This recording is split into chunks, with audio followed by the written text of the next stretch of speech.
Inaalis ko lahat, anumang mga alam ko, karunungan kong pansarili.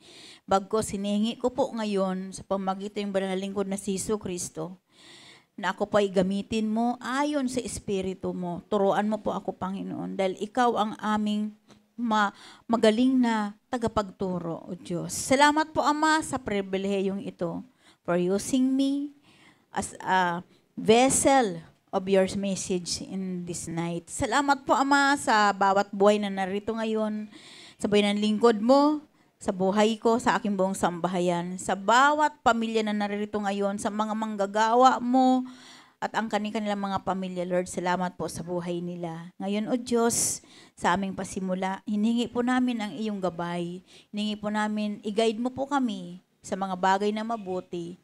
I-guide mo po kami sa mga papakinggan namin na ayon sa iyong kalooban at ayon sa iyong salita lamang. Salamat po, Ama, ang lahat ng kapurihan, lahat ng kaluwalhatian, karangalan, ibinabalik ko po ito sa iyo sa pamagitan ng anak na si Jesus. Lahat po ng anak ng Diyos ay magsabi po ng Amen. Palakpakan po natin ang ating Panginoon.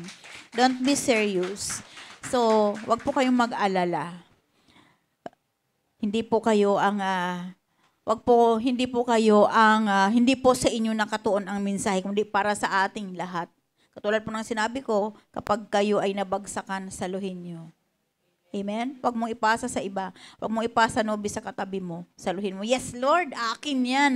Salamat, Panginoon. Anyway, ito po ang ating pong pagpapasimula po sa oras po na ito, ang leader at ang kanyang tahanan. Ang ating pong teksto ay ating pong matatagpuan sa sulat po ni Apostol Pablo sa aklat ng unang Timoteo, chapter 3. Ayan, chapter 3, verse 8 hanggang 13. So, ating po yan na papangasimulan hanggang chapter 3, verses 1, 7 hanggang 13. So, buong chapter po yan, ng chapter 3 hanggang sa verse 13 po. Yan, 8 yan po, hanggang 13 po yan. Sabi po dyan, nandyan na po ba kayo? 3. Yan.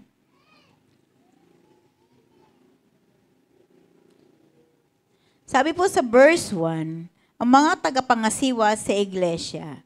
Totoo ang pahayag na ito, ang sinumang nagnanais na maging tagapangasiwa sa iglesia ay naghahangad ng mabuting gawain. Kaya nga, ang isang tagapangasiwa ay kailangang walang kapintasan. Isa lamang ang asawa, marunong magpigil sa sarili, maingat, kagalang-galang, bukas ang tahanan sa iba, at may kakayahang magturo. Hindi siya lasinggo, hindi marahas, kundi mahinahon. Hindi mahilig makipag-away, at hindi maibigin sa salapi. Dapat mahusay siyang mamahala sa sariling pamilya. Iginagalang at sinusunod ng kanyang mga anak, sapagkat paano siyang makakapangasiwa ng maayos sa iglesia ng Diyos kung hindi siya maiayos ang sarili niyang pamilya. Kailangan siyang matagal ng mananampalataya, sapagkat kung hindi, baka siya ay maging palalo at mapahamak na gaya ng dyablo. Bukod dito, kailangan siya ay may mabuting patotoo sa paningin ng mga hindi sumasampalataya upang di siya mapintasan at hindi mahulog sa bitag ng dyablo. Sa verse 8, ang mga tagapaglingkod sa iglesia. Ang mga tagapaglingkod naman ay dapat ding maging kagalang-galang, tapat mangusap, hindi lasinggo at hindi sakim sa salapi. Kailangan sila'y tapat sa pananampalataya na ating ipinapahayag at mas malinis na budhi, may malinis na budhi, kailangang subukin muna sila at kung napatunayang sila'y karapat-dapat, saka sila gawing mga tagapaglingkod. Ngayon din naman, ang mga babaeng tagapaglingkod ay dapat maging kagalang-galang. Hindi tsismosa, mapagtimpi at matapat sa lahat ng mga bagay. Ang mga tagapaglingkod sa iglesia ay dapat isa lamang ang asawa, at maayos mga siwa sa kanilang mga anak at sambahayan. Ang mga tagapaglingkod na tapat sa tungkulin ay iginagalang ng mga tao at buong tiwalang makapagpapahayag tungkol sa pananampalataya kay Kristo Jesus. Ang Diyos po ang siyang magpala po sa bawat salita na ating pong napakinggan ngayong gabi. Purihin po natin ang ating Panginoon. Amen. So sa ating pong pag-aaral ngayon, kung bakit ito po ang mensahe po sa atin ng Diyos, para matiyak po natin na ninanais ng Diyos ang mga pinabanal na pamilya. So walang ibang gusto ang Panginoon kundi ang Holy Family. Yan. So tanungin ko po kayo, ang ate pong bang mga pamilya ay matatawag po ba nating banal? Banal po ba ang ating sambahayan? Ayan. So kaya dapat po natin yan na ipag-pray po para makasama po natin sila sa pananampalataya natin. At ang pangunahing layunin ng ating simbahan ay i-restore ang mga pamilya upang maraming maligtas. Yan. Kaya nga dapat tayo, di ba nakilala natin si Lord, dapat matuto tayong mag-priority. Amen po ba? I-priority natin ang Panginoon higit sa lahat sapagkat siya yung pinaka-source ng ating pamilya. Amen? Hindi natin matatawag ng banal ang ating sambahayan kung hindi natin napapriority ang Diyos. Amen po ba? Tayo bilang mga tagapanguna at ang ating pamilya. So una, titingnan natin doon sa atin bilang mga tagapanguna po ba tayo? Kumusta po ang ating pamilya ngayon? Ayan, kumusta po ang ating pamilya? Una, titingnan natin ang tahanan ng leader. Yan, ang tahanan ng leader, yan, mababasa natin yan doon sa binasa natin sa 1 Timothy chapter 3, 1 hanggang 7. So, ano bang sabi doon? Di ba, ang sabi doon, sabi dito, ang sino mang nagnanais na maging tagapangasiwa sa iglesia ay naghahangad ng mabuting gawain. So hindi po kayo nagkamali ng pagpili na kayo ay maglingkod sa ating Panginoon. Mabuting gawain yan. Kaya nga, ang isang tagapangasiwa ay kailangan wala siyang kapintasan. Yan. So, bilang tagapangasiwa, si pastor, isa lang ang kanyang asawa. Amen. So marunong yung magpigil sa sarili.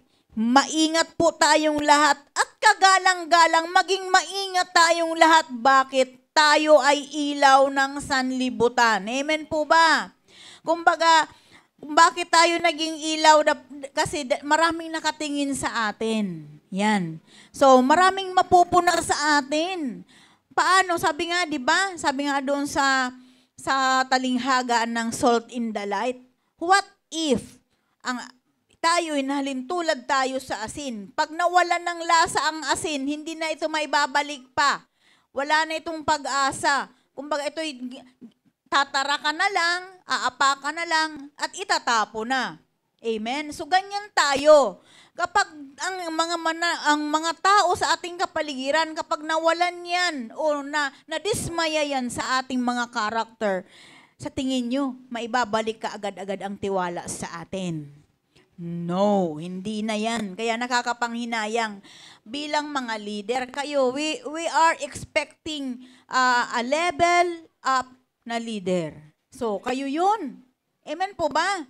Kaya nga po tayo tinuturuan, kaya nga tayo, ini-empower tayo para tayo matuto, para kayo man din ay makapagturo din kayo sa iba. Amen po ba? So ano yung ituturo mo kapag hindi kayo karapat-dapat maging leader? Amen po ba? Hello? Hello, hello. Yan. So, dapat walang kapintasan. Isa lamang yung asawa at maayos ang kanilang pamilya. Yan. Dapat daw maayos ang pamilya. Hindi naman kailangang mayaman ka.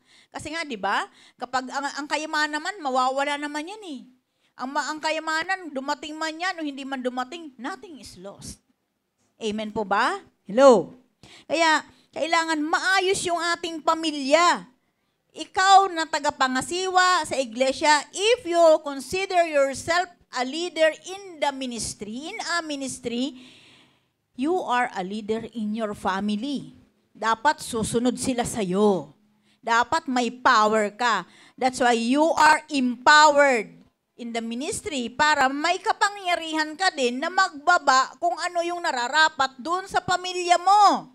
Amen po ba? Sabi nga, you do your part and God will do the rest. Ayan, gamitin mo hindi yung tamimi ka lagi. Lagi ka na lang na nakangiwi. Lagi ka na lang na gustong iiyak. Amen po ba? Gamitin mo yung kapangyarihan mo. Hindi porkit babae ka, wala kang power sa pamilya mo. Amen po ba? Dapat babae ka man, lalaki ka man, mayroon kang power sa pamilya mo kapag ikaw na kay Kristo. Pero kapag wala kay Kristo, wala kang power. Amen po ba? Ang power ng wala kay Kristo ay hinuhugot niya sa literal na kaparaanan. Tayo, ng mga nakay Kristo, ang kapangyarihan natin, hinuhugot natin sa Espiritu ng Diyos. Kaya tayo mayroong kapangyarihan. Amen po ba? Hello? Ayan. Bilang leader sa ating tahanan, we are able to balance of being a leader. Mag-ibalansin natin yung ating mga sarili bilang leader. Amen po ba? Ibalansin natin. Amen. Bilang asawa, bilang ama, bilang ina, isang disciple o bilang isang manggagawa. Balansin mo yan. Dapat nagdesisyon ka na maging manggagawa ka ng Diyos. Alam mo kung paano mo ibabalansi yung buhay mo. Amen po ba? Hello? Alam mo kung paano ibabalanse, lalo na yung oras mo. Amen po ba? Tabi-tabi po. Yan, kapag sabi ko sa inyo, pag may bumato sa inyo sa pangangaral, saluhin nyo at magpasalamat kayo sa Diyos. Balansin natin as a leader, balansin natin yung time natin. Number 1, oras.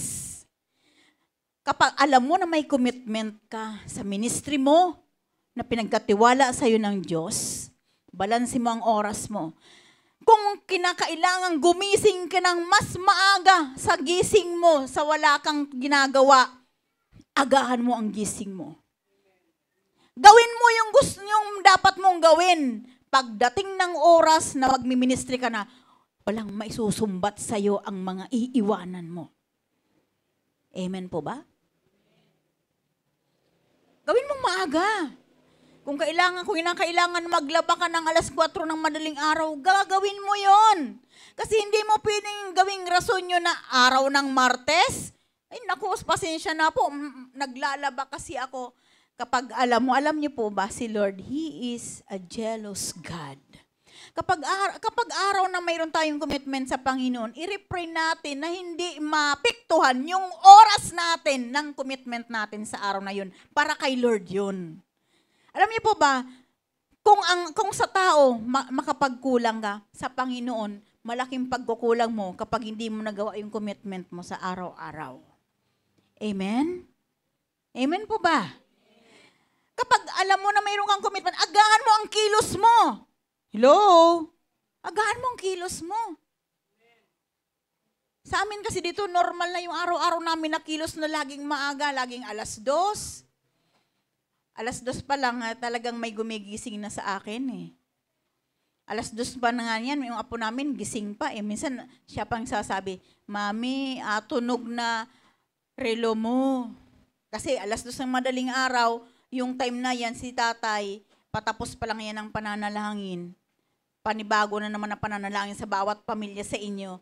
Yung aming apo patulog din. Sabi ko, ba't hindi ka pa natutulog umaga na? Si daddy nga, gising din eh. Tapos sasabihin niya kapag nagtunog na yung aking alarm, Mami, sabi niya, gising ka na. Tunog na alarm mo. Yan, alas 2. Sa alas 2 na yan, alam niyo po, marami na akong nagagawa. Nakapagsaing na ako. Naihanda ko na yung mga gamit ng mga anak namin na may ipasok. Minsan, alas 4 ng madaling araw, nakakabili na po ako ng lulutuing ulam. Kapag time na paalis kami. Naka-prepared na po yan. O kung hindi naman naka-prepare na po yan, iiwanan namin kapag may iwan dito, sila na ang gagawa niyan. We never leave the house na hindi po preparado. O pagdating namin, walang maisusumbat kahit na mga anak namin. If ever na hindi namin na nagagawa yung commitment namin, tulad niyan, di ba, kumbaga dalawa yung aming yung bahay namin kasi mayroon kami sa Langkiwa, nandoon yung anak namin. We'll see to it yung aming komunikasyon open. Yan. Kapag alam ko na walang pagkain na napiprepare doon kasi siya ay mahirap yung kanyang time eh. Kaya ang ginagawa niya, ang gawa niya lang, papasok sa eskwelahan, maliligo, magkakape. Kaya ang lahat na naiiwan pag ako nauwi sa bahay, puro tasa ang inuhugasan. Sasabihin namin, anak, hindi kami makakarating dyan. Mag-asikaso ka ng makakain mo. Walang naisusumbat sa amin ang aming anak. Hindi kami napaghahanapan. Kung wala man kaming maiwan, gumagawa pa rin kami ng paraan. Amen? Gumagawa kami ng parang katulad kanina, hindi kami makapunta doon. Kasi nga, mayroon kaming mga other na mga commitments. Gawa ng paraan si tatay. Panganay namin, para may pambili siya ng pagkain doon sa kanyang school. Nag-Gcash siya ng pangkain ng anak namin. So, hindi kami nahahanapan. Nagagampanan pa rin namin yung aming responsibilidad sa pamilya. Amen? Ganun na yung mga dapat alam natin yung sa sarili natin. Alam natin yan, hindi yung pag sinabi, ano bang ori ng tahanan, mayroong kabilang isa kang leader, alam mo na may commitment ka, gigising ka, tanghali na, alas 10 na, nakacycling ka pa. Amen? Alas 10 na, parang ayaw pang gumising. Alam niyo po ba, hindi kasi pinag-usapan doon, kasi ang lusog-lusog ko, ang hirap kumilos eh. Hindi ganun yun eh. Nakadepende yun kung may passion ka sa kung ano yung ginagawa mo. Kapag malalim ang passion mo sa Panginoon, magiging maganda rin yung passion mo sa pamilya mo.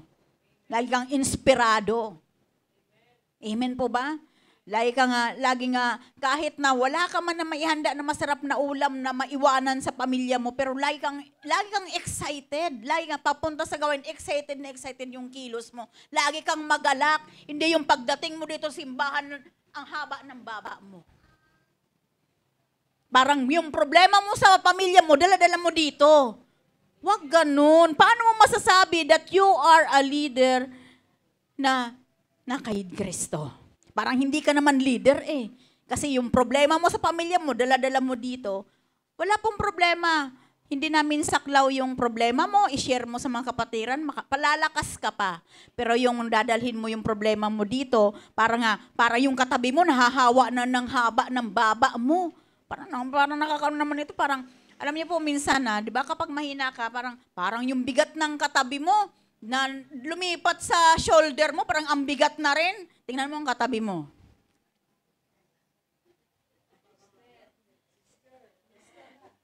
Hello? Totoo po yun. Totoo po yun. Kapag ikaw may problema ka sa pamilya mo at dinala mo yung problema at shinare mo sa problema mo, mahina yung nasharean mo kahit sabihin mo pa leader din yun. Ay, paruso nga tayo eh. Hindi nga sana ako pupunta dito eh. Alam niyo po ba, kahit na yung prayer po natin, yung pag-Biyernes po natin na yun, alam niyo po ba, kung kami po ay sakim sa posisyon, sa lahat ng mga manggagawa dito sa church, hindi namin ibibigay sa inyo yung prayer na yan eh. Sa biyaya ng Panginoon, kaya naming manalangin. Pero alam niyo po bang katotohanan? Ang ministry po kasi na walang mga naturuan na mga warrior, patay. Mamamatay kayo kasi hindi kayo marunong manalangin. Kaya kung ano yung posisyon nyo sa pananalangin, i-treasure nyo yan. Ipagpasalamat nyo yan sa Panginoon. Pagpasalamat nyo sa Panginoon, hindi pa ako nagpapalit ng mga tatayo. Amen po ba? Hello? Kung ano yung bahagi nyo sa pananalangin, ipasalamat nyo yan sa Panginoon. Pero, sa kabila ng pagpapasalamat ngayon, Lord, lobin mo na maging karapat dapat ako sa bahagi na ito na iniatang sa akin. Kasi dapat, ikaw dapat ang ipinapanalangin mo yung sarili mo that you are worthy of that position, of that prayer points. Hindi yung ikaw pa yung unang ipapanalangin sa sarili mo. Mahirap kasing mahirap tumayo doon sa itinatayo natin, hindi naman natin nagaganapan. Amen po ba? Hello. Alam niyo po ba kung ano po yung mga malalalim na prayer points na dapat maging aware kayong mga ginagamit ng Panginoon? Number 1, deliverance. Ang deliverance dapat ikaw mismo na tumatayo, ikaw ang nadideliver dyan. Amen po ba? Bago mo i-rebuke lahat ng mga rebuking dyan, dapat sarili mo i-rebuke mo. Dapat makalaya ka doon. Hindi yung nagre-rebuke ka, nasa deliverance ka, ang sarili mo hindi nakakalaya. Sa healing, dapat nakaramdam ka, nakadama ka na, nakarananas ka ng kagalingan. Lagi mong ipagpasalamat yun sa Panginoon, nakaranas ka ng kagalingan. Amen po ba? Kasi lahat po na yan, hindi po kami nagkamali ng paglagay diyan sa inyo. Kaya kapag hindi po kayo naging maingat na katiwala diyan sa mga bahaging yan, mapapalitan kayo. Katulad niyan, nilalagay kayo doon sa prayer who supports the ministry. Nakikita yan sa buhay natin. Amen? Halimbawa, nandun ka sa evangelism o kaya sa children ministry, dapat yung heart mo nandun sa mga bata. Kasi children, ganun yun. Ganun kami nagpili. Amen ba? Dapat nandoon. Hindi yung kaya ka lang pupunta kasi gaganapan mo yung prayer for children ministry. Hindi ganun. Dapat mayroon ka talagang puso doon. May puso ka sa bansa na Pilipinas. May puso ka doon sa lahat ng mga pinapanalangin mo. May puso ka doon sa about sa financial. Dapat nandoon ka. Natatayuan mo yun, napapamuhayan mo kung ano yung inaatang sa iyong ministry. Kasi hindi nataon na nakalagay kayo dyan, kung di through the revelation of the Holy Spirit sa inyong mga pastor, sa inyong mga leader, kaya kayo inilagay dyan. Kaya wag nyong gaganapan yan kung kayo tumutupad lang ng inyong mga tungkulin there. Walang impact yan. Kahit kahaba-haba ng i-rebuke nyo kung hindi naman namumuhay sa inyo yung pinakatiwala sa inyong ministry. Walang impact yan sa harapan ng Diyos. Makikita mo, why are you right now in your situation? It's because of the consequences. Amen po ba? Mga consequence. Sayang lang, sayang. Kaya dapat pamuhayan natin kung anong tinatayuan natin. Dapat makita, kapag kayo nagre-rebuke ng mga dapat na i-rebuke sa mga pinagpipray, dapat masigasig kayo. Hindi ko nakakita na mahina kayo. Amen po ba? Kahit meron kayong nararamdaman, dapat pag ikaw nasa rebuking, i-rebuke mo kasi ikaw mismo, palalayasin mo yung sakit mo. Alam niyo po, naranasan ko yan na nagkaroon ako ng sakit na UTI. Buntis pa ako noon. Wala pa po, nandun pa po kami sa Dilapas. Isang araw na hindi po lumalabas ang urine ko. Alam niyo, sobrang galit ko sa demonyo, sobrang galit sa sakit ko. Talaga naglupasay ako sa CR. Lumabas ang ihi ko. Dapat yung galit ka na nire-rebuke mo, talagang lumalayas yan, hindi yung ikaw mismo, yung hina-hina ng spiritual mo, yung nagre-review ka. Alam niyo po, matatago niyo yan sa tao, pero sa Diyos hindi niyo yan matatago. Amen po ba? Palakpakan niya po natin ang ating Panginoon. Yan. You are able to balance your being a leader. Being a leader, matuto kang magbalanse sa sarili mo. Marunong kang magpigil sa sarili. Yan, pigilin mo, halimbawa, yung pag uma-under na yung emotion, pigilin mo yung emotion mo. Lord, hindi pwede eh. Di ba, hindi mo naman ako binigyan ng espiritu ng kaduwagan, kundi binigay mo sa espiritu ng katapangan. Amen po ba? Matuto kang magpigil sa emotion mo. You are able to overcome all the situations. Yun, mga situation na yan, dapat marunong kang ma-overcome yan. Bilang isang leader, we must be respectful. Yan, so, galang-galang, yung nire-respeto. We must know how to choose right. Yan. Amen? Hello? Lalo na po kapag tayo mga tatanda na po sa iglesia. Supposed to be, if you are old enough in the ministry, dapat, hindi ka na dapat yung natuturuan kasi dapat nga overseer ka na rin lang eh. Meron ka nang na-disciple eh. Amen po ba? Hello? Alam niyo po ba kung bakit kami po ay nandyan na kayo, so na-lessen na yung gawa namin, overseer niyo kami. Kung tutuusin, kaya namin yang gawin. Pero binibigay namin sa inyo. Bakit? First, gagaan din yung aming bahagi kasi nandyan na kayo. At saka, mas maganda na kayo mismo nakikita nyo kung ano yung klase ng pamumuno nararanasan nyo. Amen po ba? Being a good teacher, yan.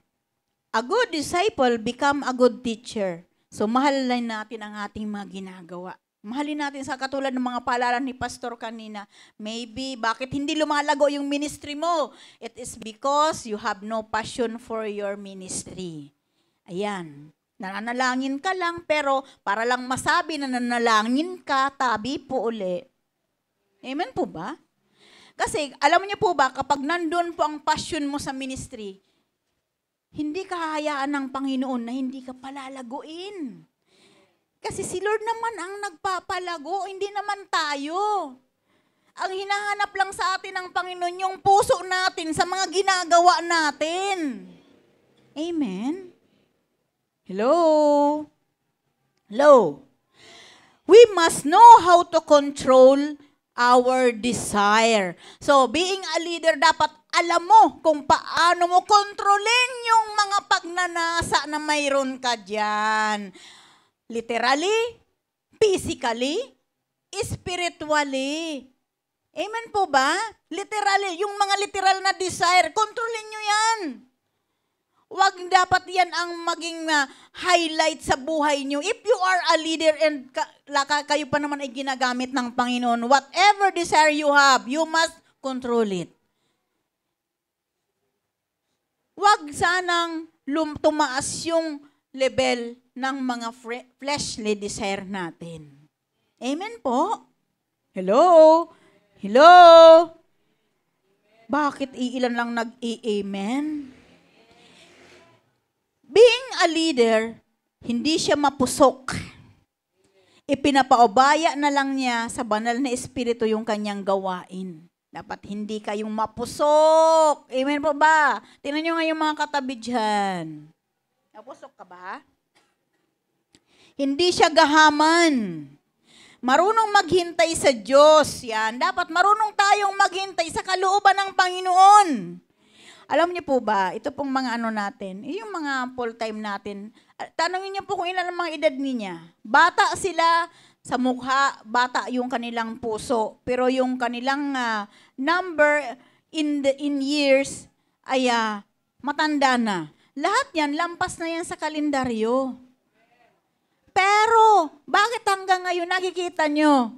Akala nyo single sila, Hindi po. Simula po, nung nakilala nila si Lord, nagpakasal na sila kay Kristo. Kaya, sila ay kasal kay Kristo. Ay, naku, Sister Jelly, 40 plus na yata, hindi pa nag-aasawa. Hindi. Matagal na yan kinasal. Amen? Alam niyo po, may kwento yan. Si Jel, akala nila kasi si Jel ay wala pang asawa. Asawa na nila si Jesus. May nagre-reto dyan, ipastor din. Hindi ako pumayag. Bakit? Nanay ako Hindi ako basta-basta papayag. Wala. Bukod sa malayo, wala naman dito sa loob ng ministry, hindi ko naman kilala. Ang ginawa ko, inisto ko yung pastor. Nakita ko, in a relationship. Di ba? Pag sinabing in a relationship, hindi legal. Hindi legal yun, hindi legit yun. Kasi ako, nandoon sa aking profile, married. Ay, in a relationship. Alam niyo po ba, a month, nabalitaan ko, nawala na. Bakit? Naano siya doon, na-revoke siya doon sa, nagmi-ministry siya sa ibang bansa. Pastor, hindi totoo yung kinakasama. Kaya ayun. May dahilan ako kung bakit ayaw ko kay Jel yun. Amen. At saka si Jelly, matagal na yan ikinasal kay Lord. Ngayon, kapag pumayag si Lord at may dumating, kapag may dumating sa kanila, si Beb, si Rose, pag may dumating sa kanila, will yun ang Panginoon. Amen. Pero syempre, mayroon yun na mayroon silang maralim na usapan doon ni Lord. Papayag ako na bibigyan ko kayo ng Bernabe at Jose. Basta, ako pa rin ang number 1 sa buhay nyo. Ganon yun. Amen. So, wag tayong mga mapupusok. Lalo ng mga kabataan, wag kayong mapusok. Amen. Ikakasira yan ang inyong mga buhay. Spiritual, literal. Maniwala kayo sa akin. You must be humble. My gift of serving in, yung nagsusumikap na madama ng iba na sila ay pinahalagahan. Dapat maging humble ka, hindi kayong palalo, hindi kayong mayabang. Amen po ba? Dapat humble ka. Hindi siya mapag-imbot. Mahal niya ang Diyos ng buong puso, hindi sangoso. Amen po ba? Buong kaluluwa at buong lakas. Walang lugar sa puso niya ang magmahal sa pera. Sayan. So, a good leader has a good home. Amen? Ang mabuti daw po na tagapangasiwa ay rong mabuting sambahayan. Amen po ba? So, evaluate po natin yung ating mga sambahayan ngayon. Wag mo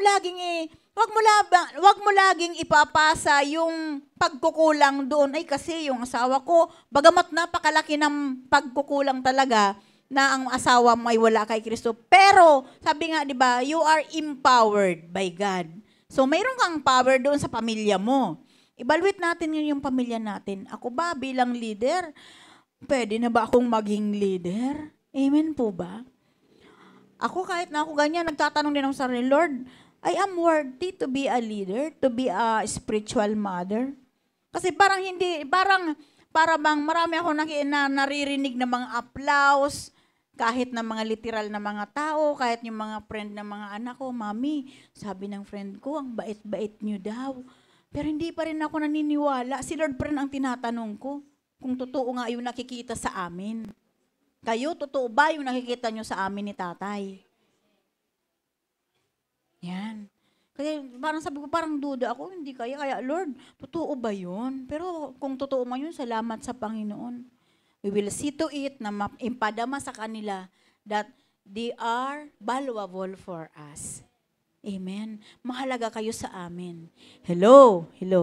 With a good reputation. Mas pansin ang mga gawa kaysa kanyang mga salita. Yan, so, being a leader, so, wag lang marami tayong salita.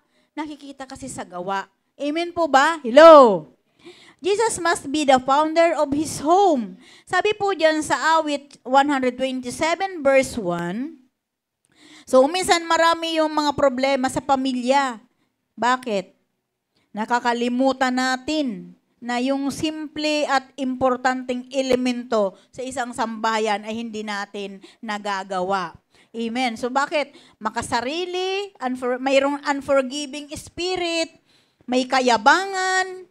So, yan yung nakapaloob po dyan sa awit. Na sinabi kong word. Awit 127 verse 1. Kaya nga, yun yung kung ano yung nakalagay dyan, nalilimutan niya ng bawat sambahayan. Dahil sa pagiging makasarili nila, marami silang mga kapalaluan. Inaalis nila ang Diyos sa tahanan at mas ginusto pa nilang itatag ang kanilang pamilya sa sarili nilang lakas. Alam niyo po ba, mayroon pong isang pamilya, nangyari po ito sa kanila. Amen? Nangyari ito sa kanila. Inalis nila yung authority ng Panginoon sa kanilang buong pamilya. Ngayon, ano ang nangyari? They are separated. Amen? Kasi hindi naman sila totoo sa Panginoon. Sabi nga, maliban na ang Diyos ang maging pundasyon ng isang sambahayan, hindi mo yun matatawag na sambahayan. Amen po ba? Kapag hindi ang Panginoon ang pundasyon sa inyong pamilya, hindi mo yan matatawag na pamilya. Amen po ba? Hello? May natutunan po pa tayo doon. Ang lahat na pagsusumikap na hindi kasama ang Diyos ay walang saysay. Doon po yun. Lahat na pagsusumikap natin, kapag hindi natin kasama ang Panginoon, wala pong kabuluhan yan. Amen po ba? The will assured and guaranteed ay yung pamilyang may takot sa Diyos. Sabi nga, yun yung pinakasigurado at garantisadong pamilya, yun yung may takot sa ating Diyos na buhay. Amen po ba? So inaatasan tayo ni Jesus na ituloy yung kanyang nasimulan. Ayan, kaya nga sabi nga, sino mang sumasanay para sa ministry, ay dapat niyang hilingin niya sa Diyos na gamitin sila sa isang natatanging paraan upang magamit sila ng ating Panginoon. Sikaping maging bukal ng inspirasyon tayo para sa marami. Ayan, so, nawa, yung tayo, yung ating buhay, dapat maging inspirasyon tayo para sa karamihan. Be consistent in your prayer life. Yan. Maging consistent tayo sa buhay natin, sa buhay pananalangin. Amen. Kasi alam niyo po ba, kapag hindi po consistent yung prayer life natin, lagi tayong nanlulupay-pay, lagi tayong nanghihina, nakakalimutan natin na lahat ng bagay, maging yung ating hininga, maging yung ating luha sa mata, ang Diyos ang nagbigay. Amen? Kung hindi ka nanalangin, hindi mo makikilala na gumagawa ang Diyos sa buhay mo. Kasi hindi ka naman nanalangin eh. Amen po ba? Kaya nga sabi ko nga, talaga number 1 po talagang patutuo ko, yung pagdating po doon sa mga bagay, sa mga needs, sa mga pangailangan po sa ministry. Amen? Talagang subo ko po yun sa Panginoon. So kahit na hindi po yan alam ni tatay, pag ako po ang nagdesisyon at kapag kinausap ako ng Panginoon, kapag po ako nagdesisyon, hindi ba ako binigibigo ng Diyos? Pag sinabi ko, Lord, paano yan? Hindi pa alam ni tatay, pero nakapagdesisyon na ako, tutulong o gagawa ng paraan para sa iba. Pero alam niyo po ba, God is faithful. Amen? Talagang nandoon po lagi ang tugon ng Panginoon. Ayan. We must be consistent in our prayer life sa direksyon ng Diyos. Yan, yung dapat consistent tayo kung ano yung direksyon ng Panginoon sa buhay natin. Ugaliing laging ipawalang bisa ang lahat ng mga distraction na gumagapo sa atin at sa ating pamilya. So yan, kung ikaw hindi mo kinikilala na makapangyarihan ang Diyos na pinaglilingkuran mo, kaya walang impact, kaya tumatalbog yan kasi wala ka namang power sa pamilya mo eh. Amen? At the same time, may kapangyarihan ka sa pamilya mo, may kapangyarihan kang magpaalala, may kapangyarihan kang magsupil. Alam niyo ba yun? Yung may kapangyarihan ka na magbigay sa kanila ng mga babala. Dapat, may kapangyarihan din yung pag-rebuke mo. Sasamahan ka ng Espiritu ng Panginoon. Kapag ni-rebuke mo yung anumang mga distraction sa pamilya mo, tatalasik yan. Susunod yan sa pananampalataya mo sa Diyos. Amen po? Wag kang pumayag. Ikaw, nagtinuturing mo ang sarili mo na manggagawa ka ng Diyos, huwag kang papayag na ilampaso ka ng pamilya mo, papahiya ka ng pamilya mo. Kasi si Lord, hindi ka papayagan na ipapahiya ka niya. Amen po ba? Amen? Kung kinakailangan mong ikatwiran yung sarili mo, sa tama, gawin mo yun. Lalo't hindi mananampalataya ang pamilya mo. Gawin mo yung bahagi mo at gagawin ng Diyos yung kanyang bahagi. Mas malaki ang bahagi ng Diyos sa ating pamilya. Amen? Kaya gawin natin yan. Hello? Sabi nga diyan sa verse 7 ng 2 Timothy, God has given us a powerful mind that is sound in design on principles of love and discipline. Ano ang sabi sa Tagalog? Sapagkat ang espiritong ibinigay sa atin ng Diyos ay hindi espiritu ng kahinaan ng loob, kundi espiritu ng kapangyarihan, pag-ibig at pagpipigil sa sarili. Amen? We are created with a sound in design principles of love and discipline. Nilikha tayo ng Panginoon. Amen? Na mayroong nakadesinyo. Yung prinsipyo ng Diyos, nandiyan na yan sa atin. Amen po ba? Inilagay yan sa atin ng Panginoon. Amen? Kasi hindi naman natin na ginusto na ito yung buhay natin. Kalooban ng Panginoon na maging ganito tayo. Ginawa niya tayong lingkod. Bakit? May kanya-kanya nga tayong tawag, di ba?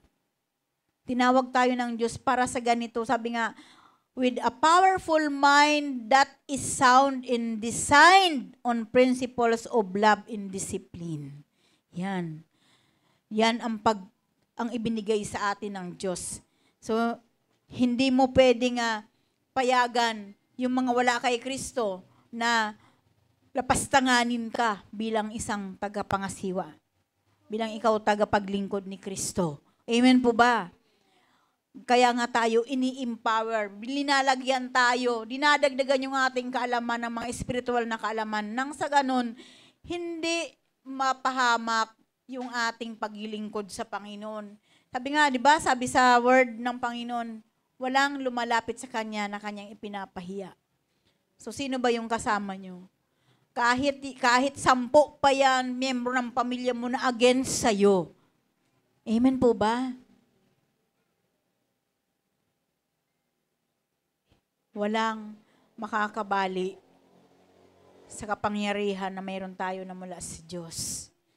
Amen. Minsan hindi lang natin alam gamitin. Kasi bakit? Nauunahan tayo. Dinadala-dala lang natin sa hibik.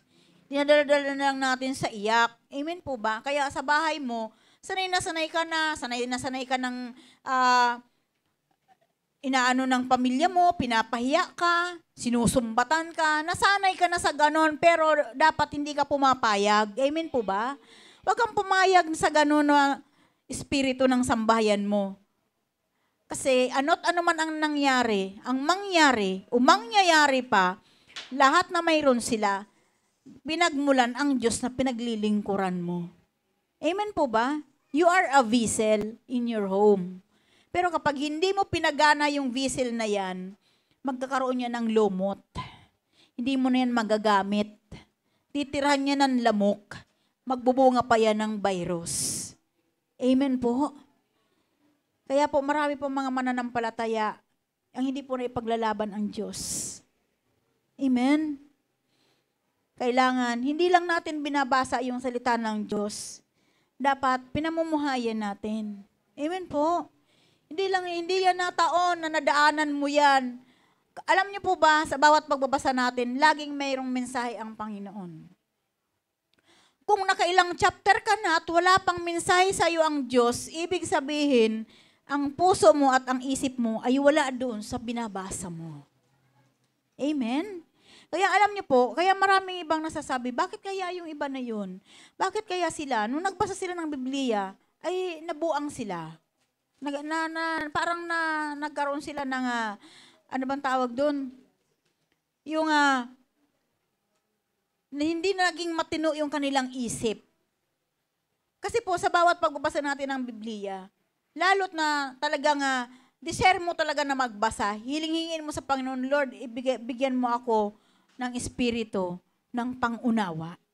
Kasi kapag hindi mo hinihingi sa Lord yung understanding, spirit of understanding, hindi mo yan mauunawaan. Kasi kaya nga, di ba, lahat na salita ng Panginoon, mahiwaga yan. Kung hindi mo hingin sa Kanya ang kaunawaan, hindi mo yan mauunawaan. Basa ka lang ng basa. Minsan yung iba, basa lang sila ng basa. Kahit na mali naman yung kanilang application, ginagawa nila. Kasi hindi nila hinihingi yung spirit of understanding sa Holy Spirit na yung mag-guide sa kanila. Amen po? Kaya yung iba, mayroong ibang mga denomination na hindi ito pinapahawak sa kanilang mga miyembro. Bakit? Ay, hindi mo naman yan maunawaan. Mayroon ako isang kaibigan. Sabi ko, bakit ayaw kayong paghawakin ng Biblia? Natawa siya. Biniro niya pa ako. Siguro sis, ganito kasi yun. Baka ayaw niyang matuto kami't masapawan namin sila. Sabi ko, hindi naman siguro. Sabi ko, alam mo ba, sa amin, sa mga born again Christian na Bible-centered, sabi ko, hindi pwedeng wala kang Biblia. At pag nagbasa ka ng Biblia, para maunawaan mo yun, hihingi ka ng gabay sa Espiritu ng Panginoon. Sabi ko, niniwala ba kayo sa Espiritu ng Diyos? Oo naman. Sabi ko, yun naman pala eh. Kapag nagbasa ka ng Biblia, hindi ka maliligaw kasi kumpas yan ang buhay mo. Sabi ko, nakasakay ka na ba ng barko? O may kilala ka bang kapitan ng barko? Sabi niya, wala pa, pero alam ko na may barko. Sabi ko, alam mo ba, ang barko, kung wala iyan na kapitan, malulunod yan.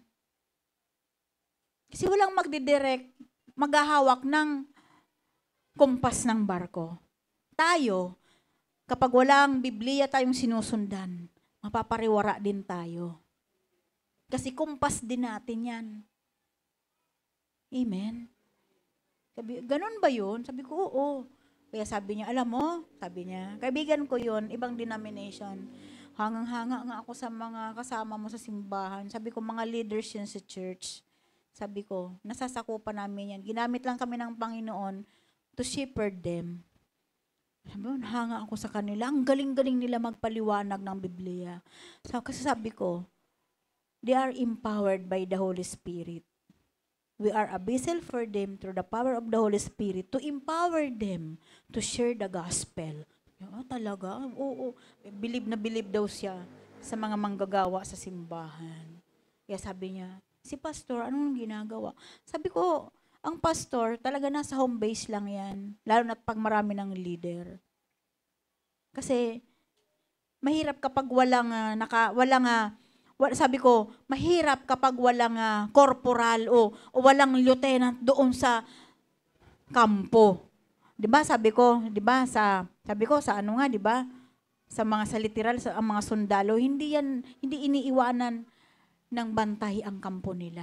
Sabi ko, ang pastor namin, nasa main yan.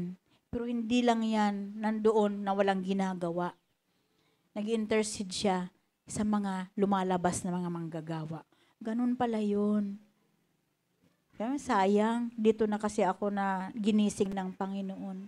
Sabi ko, may panahon ka pa. Kung talagang naghahanap ka ng marami kang katanungan sa sarili mo, bakit ganun? Bakit hindi kayo nagbabasa ng Biblia? Hanggang dala-dala lang. Mas pinipili nila na malinis yung Biblia. Sabi ko sa amin, ang mga Biblia ng mga leader namin, andudumi na. Hindi madumi dahil sa nilalaroan ko, dodumi sa kababasa, sa kakagamit. Oh, ganun pala yun. Sabi ko, oo. Sabi ko, kaya alam nyo, kahit magara ang kanilang kasuotan, maganda ang kanilang bahay, sanctuaryo nila, pinagtitipunan. Pero, hindi nila alam kung paano basahin ang Biblia. Hindi ko siya sinasansal, hindi ako nakipagdebate sa kanya. Kasi sa lahat naman ng ayaw ko, pag may kausap akong ibang denomination, ayaw ko nang nakikipagdebate ako. Hanggang sa nire-reveal niya na lang kung ano yung mga ginagawa nila sa kanila. At pinapakwento niya kung ano yung ginagawa natin as a born-again Christian, as a Bible-centered Christian. Sabi ko, ganun kami. Lagi kaming nasa initan. Pero sabi ko naman, yung mga nasa initan na mga leader namin, naguglo ang mga mukha niyan. Hindi dahil sa sun screen, kundi dahil yan sa glory ng Panginoon. Talagang humahanga siya. Si Nubi talagang hinahangaan niya. Kasi alam niya kasi yung buhay ni Nubi na maliit pa nasa amin na. So yan, mayroon akong kaibigan na ganyan talaga. Ano siya, aware siya sa mga nangyayari dito sa atin. Kasi lagi kong sinasabi, kinikwento. Kahit na matagal kami nagkikita, wala yung ibang tinatanong sa akin pasimula, ganyan, kumusta yung ganito, ganyan. Kaya hindi kami nagtatalo. Sabi ko, alam mo sis, prayer ko sa'yo, isang araw, gisingin ka ng Panginoon, nandun ka sa tamang pananampalataya. Sabi niya, harinawa. Sabi ko, ay salamat. Kasi may iba, wag na, dito na ako. Sabi niya, harinawa. May pag-asa, di ba? Nag-aantay siya. Pero sabi niya, masarap daw akong kausap. Sabi ko, kasi kapag kausap mo ako, hindi ako yung dating ako. Kundi kausap mo ako, ginaguide ako ng Panginoon para sa iyo. Kaya sabi ko, I'm praying isang araw, nandun ko sa tama ng pananampalataya, harinawa daw. Sabi ko, praise the Lord. Ibig sabihin, may pag-asa tayo. So, ganun talaga. Yung dapat sa atin, as a leader, dapat nakikita sa atin. Kahit saan tayo pumunta, huwag mo laging isipin ako kasi problemado kasi ako eh. Sino ba naman ang walang problema sa atin? Di ba? Wag nyo laging, yung mga problema nyo, wag nyo laging idadaan sa inyong mga notes. Kasi, nakikita na yan ng lahat. Parang iba pa yung impact sa inyo. Naku, ano ba naman problema ng taong ito? Na kay Kristo na nga siya. Di ba? Lahat na na mayroon si Kristo, mayroon din siya. Bakit ganito yung problema ng taong to? Amen? So, kapag may problema ka, kay Lord mo sabihin. At sa mga matatanda sa iglesia. Amen? Wag mo ipapakita na tawag dito, ipinagluluksa mo yung problema mo, kitang-kita sa puso mo, kitang-kita sa gawa mo, tapos gagamitin ka ng Panginoon. Ano yung lakas na i-impart mo doon sa pupuntahan mo? Amen po ba? Kaya bilang pamilya, bilang leader na mayroong pamilya, we must be an example na si Kristo ay sumasa atin. I-prioritize natin si Lord. Kahit anong mangyari, prioritize natin ang Panginoon. Amen? Yung buhay natin, ipakita mo sa pamilya mo na yun na yung buhay mo. Hindi yung pag sinabi mo, huwag ka nang pumunta doon, maunawaan ka naman ni Lord. Si Lord, maunawain talaga. Pero, nilagay ka ng Lord doon sa ministry mo na yun, pag hindi mo yung ginanapan, pananagutan mo yun sa Kanya. Pag sa tao, okay lang. You are forgiven. You are understood. Amen? Pero pag kay Lord, hindi. Pag alam ko na hindi naman bubuti yung sitwasyon ko doon sa pupuntahan ko, mas pipiliin ko na lang na mas bubuti ang sitwasyon ko, kay Lord ako pupunta. Amen? Dapat mayroon tayong life verse.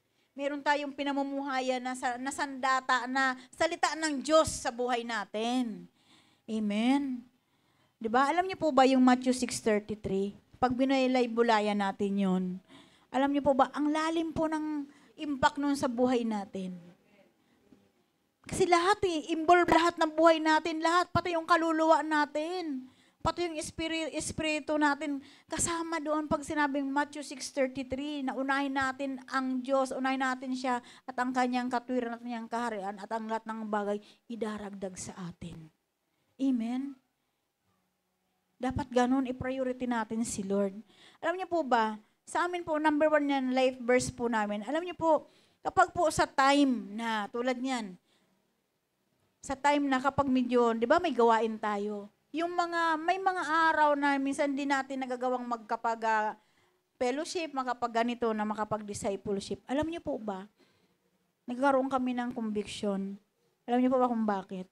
Hinahanapan po kami ng mga anak namin ng gawain. Sabi niya, Mami, parang kailangan pa naming magpaliwanag. Mami, bakit wala kayong gawain? Bakit wala tayong gawain ngayon? Kasi hindi na po sila nasanay. Ang kinasanayan nila, yung mga araw na yan, laging mayroong nakaalot na gawain.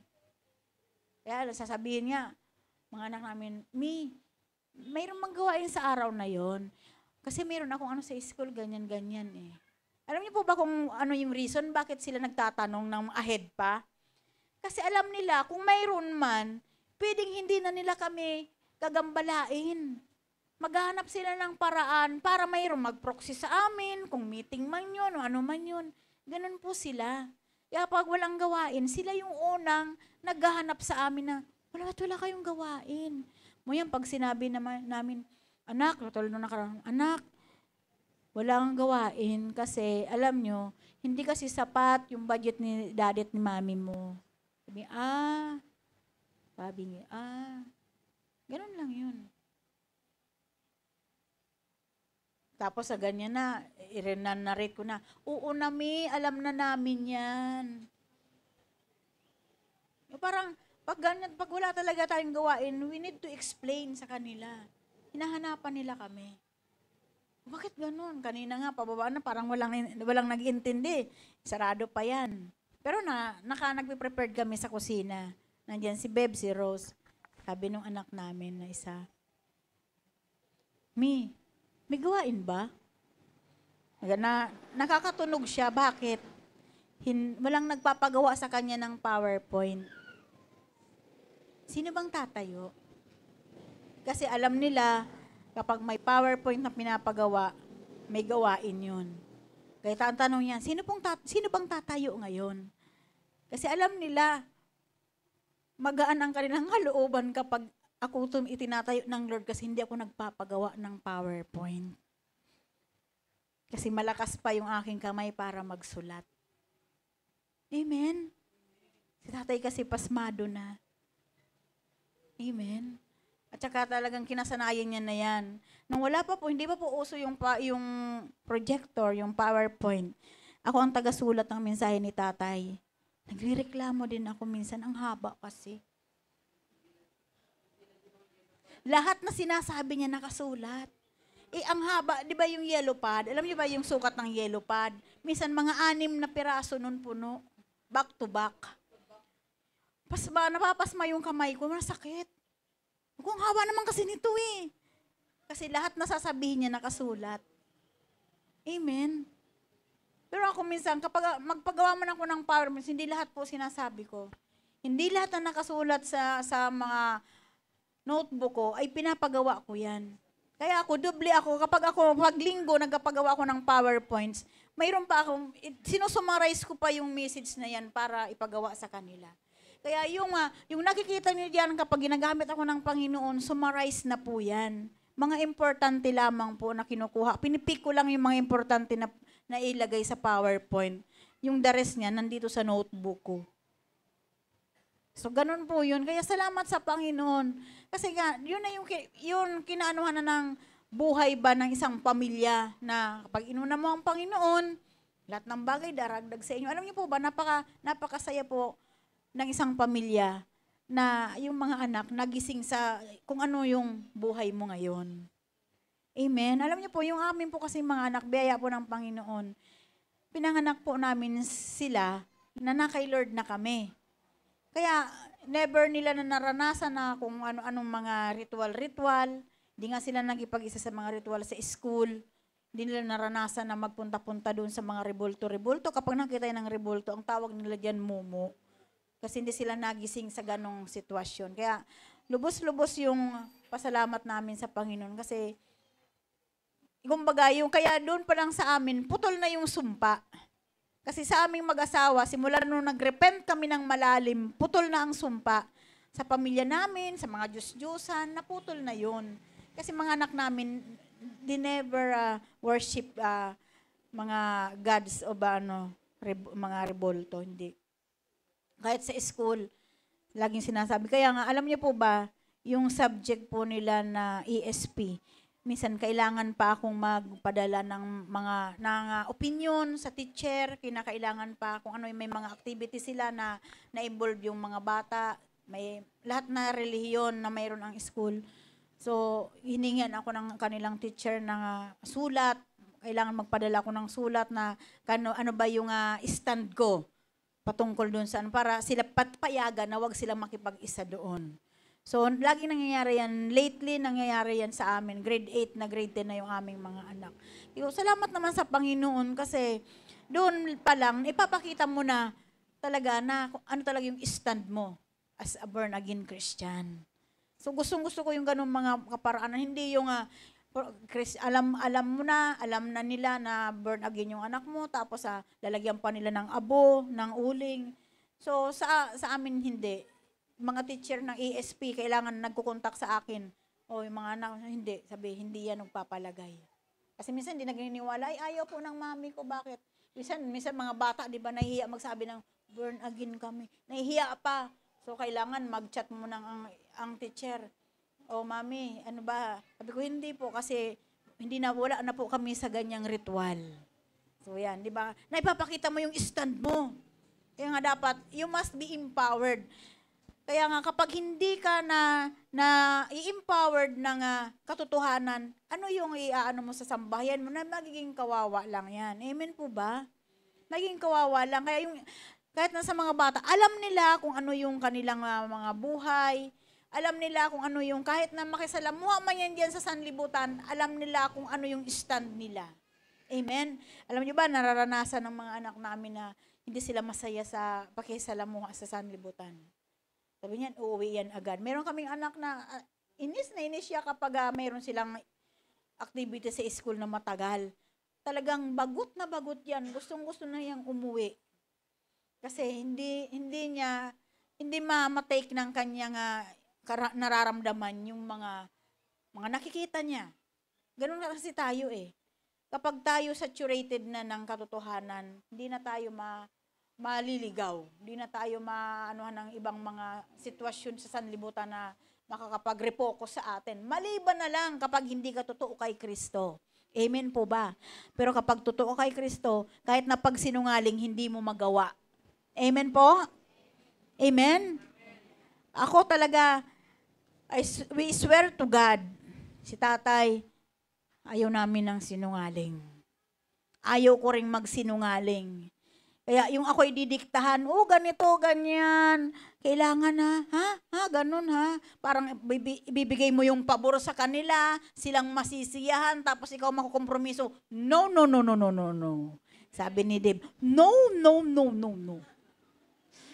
Hindi po talaga. We don't like compromising people.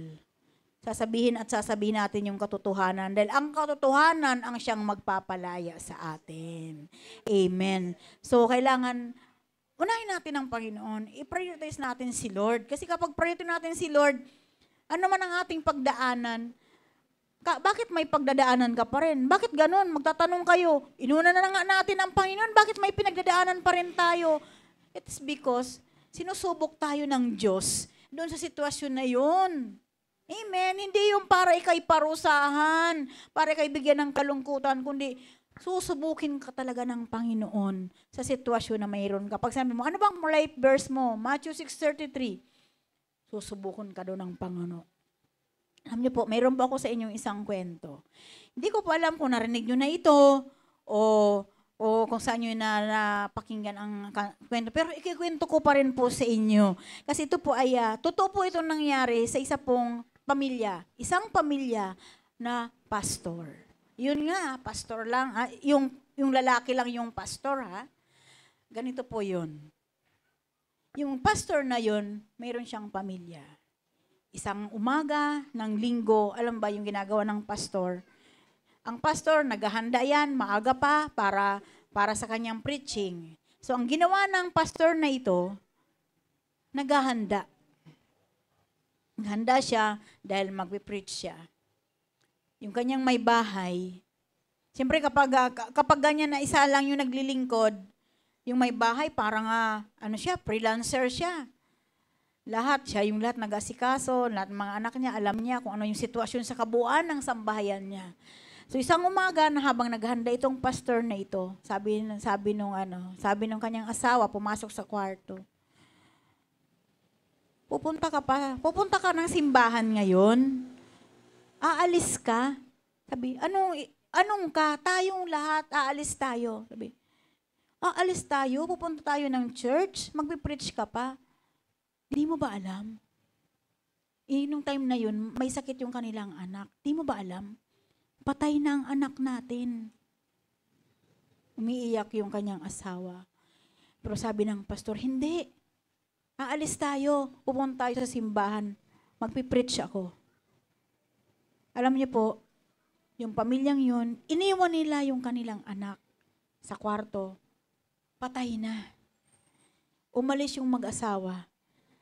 Ginampanan ng pastor yung kanyang bahagi sa simbahan para mag-preach ng katotohanan. Normal na kumikilos yung pastor. Hindi niya sinabi na, kami mayroong akong problema sa pamilya ko. Hindi niya sinabi na, ang anak ko, iniwan namin, patay, nasa kwarto. Hindi niya sinabi yun. Nag-preach siya. Tinapos niya ang kanyang preaching. Noong natapos na niya ang kanyang preaching, sa kanya sinabi, alam niyo ba, nung kami umalis sa aming bahay kanina, ang anak namin, iniwan namin, patay na. Naghagulhulan yung mga tao sa simbahan. Naghagulhulan sila. Nag-iyakan sila. Nandun, yung simpatiya nila, nandun sa pastor. Si pastor, kahit na gano'n yung nangyari, umalis pa rin, iniwan pa rin yung pamilya kahit napatay na. Nung umuwi yung pamilya ng pastor, nagsamahan yung mga nasa simbahan. Pagdating doon sa kanyang sambahayan, sobrang katuwaan. Alam niyo pa ba nangyari? Pag-uwi ng mag-asawa, pag-uwi ng pastor, buhay yung kanilang anak. Alam nyo, habang sinishare ko ito kanina kay tatay, parang sabi ko, paano ko ba i-relay yung kwento na ito? Na para nang umaano yung budhi ko, yung puso ko. Iyak na iyak si tatay. Ganun talaga kapag mahal natin ang Panginoon. Amen? Hindi nantala nung pastor kung ano yung sitwasyon sa pamilya. Naalala ko din sa amin dati. Nung time na si tatay pa lang yung sobra yung hyper faith siya na siya talaga yung napakainit na maglingkod. Palibhasa late bloomer ako sa pananampalataya nung time namin. Yung anak namin, iwanan niya, may sakit, laging may sakit. Laging yung sinasabi sa kanya, aalis ka na naman, may sakit ang anak natin, wala ngang gamot, wala ngang diaper, wala ngang gatas, tinatadtad ko yan. Pero hindi si pastor na antala, umaalis pa rin siya, bit-bit niya ang Biblia. Alam ko naman na sa kanyang pag-alis, mabigat din ang kalooban niya, pero nagagawa niya pa rin na unahin si Lord. Totoo po yan. Kaya dumating po sa point na yung panganay namin, tingnan mo yun na kay Lord na kami noon. Kaya nga kami nagkaroon na ng anak Na kay Lord na kami noon. Yung anak namin. Doon ko na-realize, pagsubok pala yun sa amin ng Panginoon. Kung totoo na talaga yung paglapit namin. Kasi una, di ba, kinompromise ko yung sarili ko. Panginoon, kung talagang totoo ka, kung talagang nagpapagaling ka, pagalingin mo ako. Hinding-hindi na ako tutungtong sa hospital na ito. Yung time na yun, as in talagang tinayuan ko yun. Na sabi nga nung literal, yung aking OB-GYN na doktor, sabi sa akin, kapag tinigil mo yung pagpapa-laboratory mo, linggo-linggo, every Wednesday kasi nagpapa-laboratory ako ng dugo ko Wala na kaming pananagutan sa'yo. Pero ang sabi ko, Lord, kung totoo kang buhay, pagagalingin mo ako. Tinayuan ko yun. Di na ako nagpunta ng PGH. Nung time na yun, parang hirap-hirap magbiyahe mag-isa. Sabi ko, hindi na ako pupunta doon. Tinayuan ko yun. Pinagaling ako ng Panginoon. Hanggang sa nagkaroon kami si Samuel na, nandun pa rin yung pagsubok sa amin ng Lord. Sabi ko nga, baka ito nga Alam mo, habang binubulay ko yung patutuo ng mag-asawang pastor, na kahit na mayroon na silang patay na pamilya, iniwan nila. Sabi ko, ganito yung ginagawa ni Lord sa amin noon. May iiwanan kami ni tatay, si Samuel. Tatakbo namin sa ospital, walang hininga, patay. Alam niyo po, kapag umaandar na po yung tricycle, bigla na naman siyang kumikisay, nabubuhay. Naranasan niyo po naranasan ko na natakbo kami ni Nubi sa hospital. Si Nubi noon, estudyante pa yan Kumbaga, kung ano yung sasabihin ko, yun lang yung gagawin niya Naranasan ko yun, pinagbubuntis ko si Blessy, na nadapa ako, na may dala-dala akong payong, natusok ko habang buntis ako. Alam niyo ba si Blessy, meron yan dito ngayon? Mabuti dito, sa kilay. Payong po yan. Natusok ko yung may pusod ko ng payong. Nadapa ako sa kakatakbo namin kasi si Samuel wala nang hininga. Dadalhin namin sa ospital. Ganun po yung pagsubok sa amin ng Panginoon noon. Hanggang sa dumating sa point na wala na si Samuel Tinalikuran na kami ng mga doktor, ng mga nurses. Kasi wala naman kaming pampasok doon sa mamahaling hospital. Wala na. Yung time na yun, nag-give up na kami. Pero alam niyo po ba, na humihinga ng pausa-isa yung bata. Kasi nga, bronco hindi makahinga Tapos unti-unti Hindi ako naalis doon sa may information sa nurse. Sabi niyan, doktor, si tatay, may distansya na sa akin. Hindi ako naalis. Hanggang sa sabi nung chief nurse, Nanay, nung time na yun, ako hindi pa matagal na nakaka-recover sa cancer. So, medyo matured pa ako, tinawag na akong nanay. Medyo matured pa rin dahil nga sa pagkakasakit ko. Nanay, pabalikin niyo na po yung mister niyo, tatanggapin na po namin ang anak niyo. So, sabi ko, di, pinababalik na tayo. Biyaya ng Panginoon. Kaya na-realize ko, ganun pala yung pagsubok ng Lord sa amin. Kung hanggang saan talaga. Kung totoo talaga kami kay Lord. Alam niyo, minsan, kaya marami ka sigurong pinagdadaanan si Lord na pagsubok sa'yo. Kasi tinitingnan, parang gusto mo pang umatras. Amen po ba? Pero sa amin, parang hindi na aatras eh. Kasi marami nang dumating na pagsubok si Lord sa amin eh. Kaya ito na yun eh. Ito na eh. Kaya alam niyo po ba, kung ano po yung ini-impart namin sa inyo, mga testimony ng buhay namin, totoo po yun, galing po yun sa amin. Buhay na po namin yun. Sabi ko nga, buhay pala natin, wala na palang naitatago. As in talagang katotohanan, wala po talagang naitatago na sa buhay namin. Open book na po yung buhay namin. Kaya salamat sa Panginoon. Kaya doon sa bagay na yun, yung bakit nasabi, minsan sa atin, di ba nalulungkot pa tayo, Lord, bakit ganito? Parang gusto ko na lang tumigil sa paglilingkod. Kasi wala naman nangyayari. Dami pa rin pagsubok. Wag lagi nating ibabalik kay Lord. Kasi si Lord, mas maganda ang plano na kaysa plano natin. Amen? Minsan, di ba? Minsan sa panahon ng kawalan, alam niyo po ba, as in talaga, nakakaraturete din ng utak kapag panahon ng kawalan. Pero kapag lagi mong titingnan yung magagawa ng Diyos at yung ginagawa ng Panginoon sa buhay mo, napiperish yung mga nakikita mong sitwasyon na kinakaharap mo. Amen po. O ang sa halip, ang ipapalit ni Lord, wisdom, karunungan. Alam niyo po ba, dumating po sa point ng mga nakaraang po na linggo na as in na parang sandali na hindi umiikot yung mindset ko, yung utak ko, parang wala akong paano ba to, ganyan-ganyan. Nararamdaman ko na. 'Di ba, alam niyo po ba yung ating billing po sa Meralco? After po ng due date, 'di ba, nagbibilang na yun ng araw para magdala ng disconnection letter. Sabi ko, Lord, paano ba ito? Ano bang gagawin ko dito? Parang wala akong wisdom. Ang alam ko lang, kasi open naman kami, kahit mga anak namin yan, kahit na mga estudyante pa lang yan, open ang problema dyan pagdating dito sa ministry. Nak, alam nyo, mag-due date na ang Meralco bill natin. Sabi ko nga, baka naman, meron na kayong naiipon dyan sa mga allowance nyo. Pahiram si mami.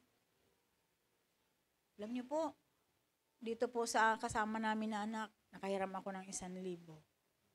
Mula yun sa kanyang allowance. Praise the Lord. Mula nun, nakikita ko yung ginagawa ng Panginoon na kahit yung mga anak namin, ginagamit din. Parang sabi ko na, umiikot na yung, sabi ko, gumagana na yung utak ko, ano pa kayong iba pong gagawin? Punta naman ako sa kabilang anak. Nak, alam mo, due date na ng kuryente doon sa church. Sabi niya, so what? Sabi ko, hindi naman. Pero, baka naman, may extra ka. Mami, akala naman ito, may trabaho na ako. Siyempre, matipid ka naman sa baon mo eh. Sabi niya sa akin, bumalik ka na lang bukas maagang maaga. Bumalik ka bukas maagang maaga. Bakit? Itingnan ko kung may papahiram ako sa'yo. Tatawanan lang ako. Ginawa ko nga yun.